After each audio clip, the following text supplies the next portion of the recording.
Welcome everyone to Artified Optimist. It's your boy OV Mark, and today I have something to share with you guys. Now, surprisingly, just today, the 9th day of March 2020, the Emir of Kano was ousted from his office by the state government as represented by Dr.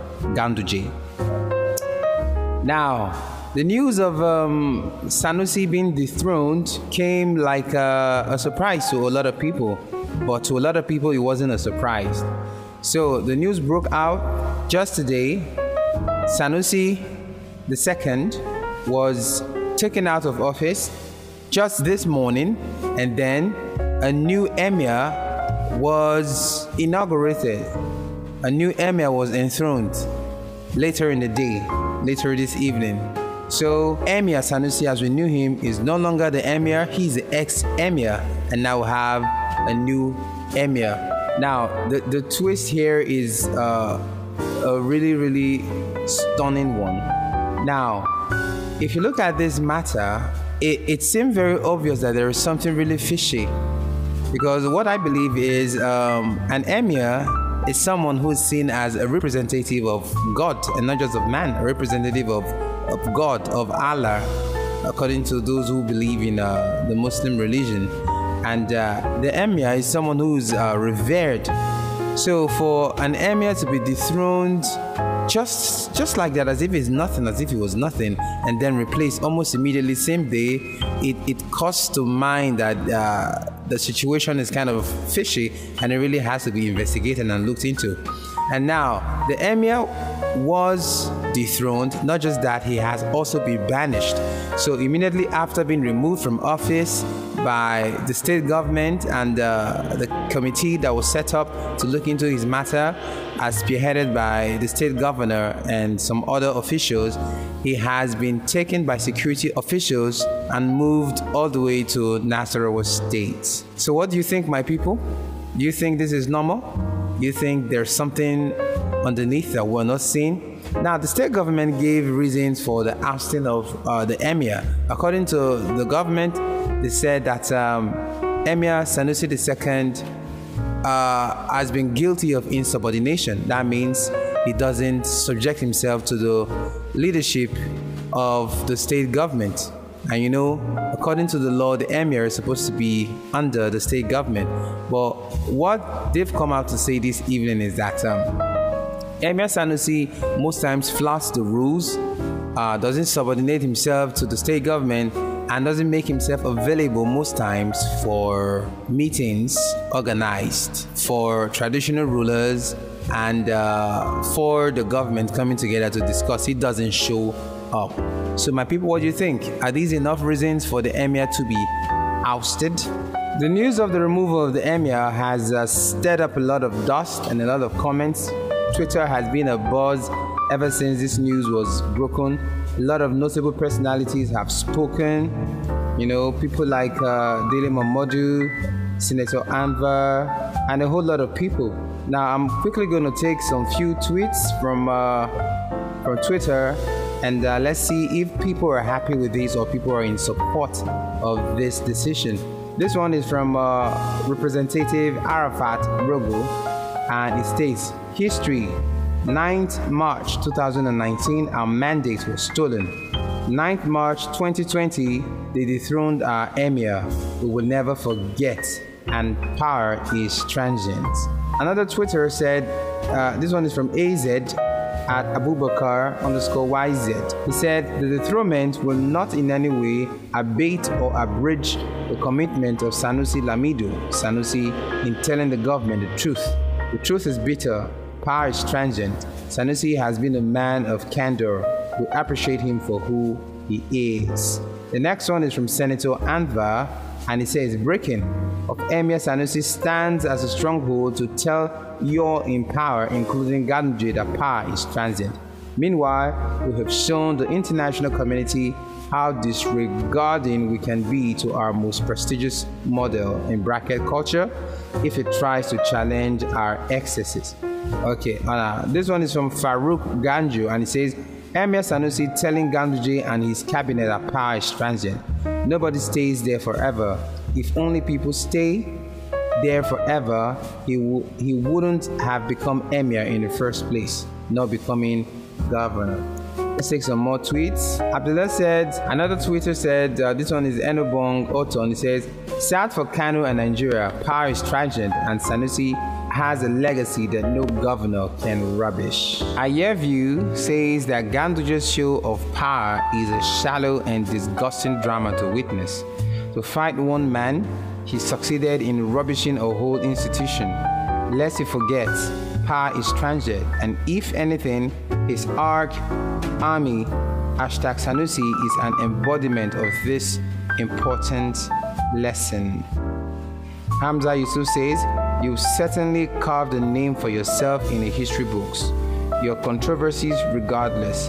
Power, like other vanities, is transient, and those that live by the sword die by it. So this is a tweet from Dele Momodu himself. You all know Dele Momodu, very popular personality in Nigeria. He says, I hope now that Governor Ganduje and his co-conspirators have taken their pound of flesh by dethroning the Emir of Kano, their eyes will clear and see later that their own power too is transient. No matter the sayings of Emir Sanusi, he is one of the finest citizens of Nigeria.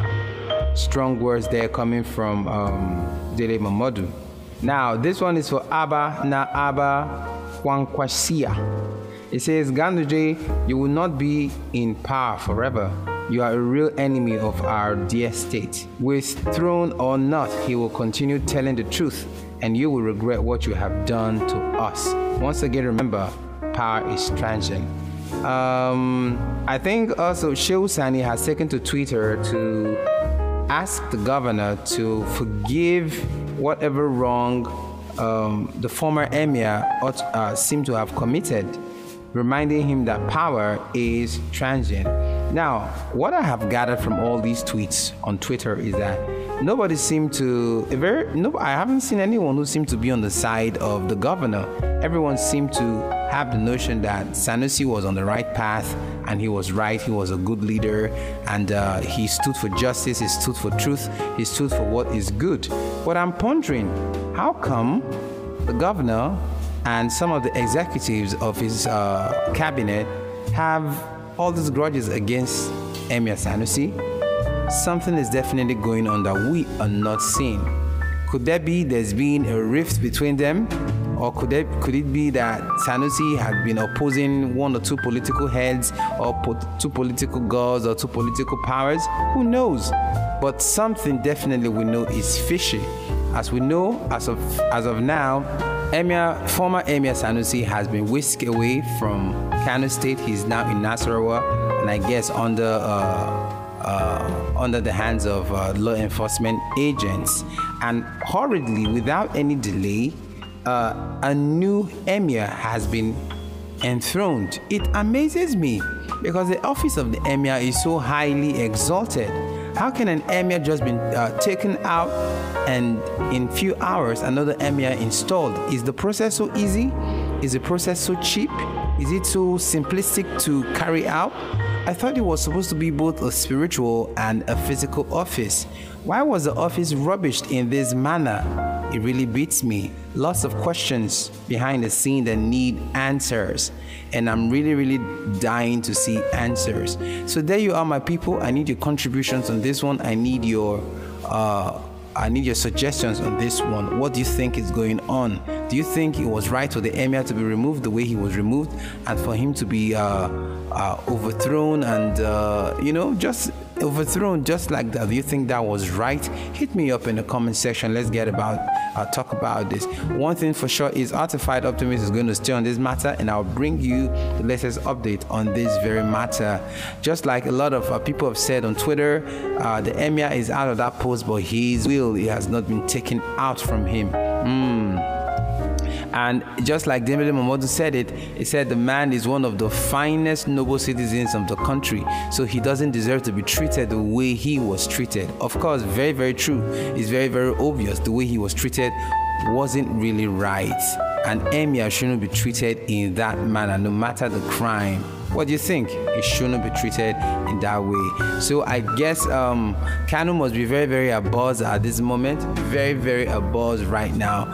Even Twitter is on fire. Facebook is on fire. YouTube is on fire. Everybody's talking about this very, very incident. Now, what will be the implications of the removal of Emir Sanusi? The government has come out, the state government has come out to read a note to everybody to warn everyone to be calm and peaceful and no one should break the law. That what happened before this action was taken, they had carried out consultations from the necessary authorities and personalities, and they've come to this conclusion.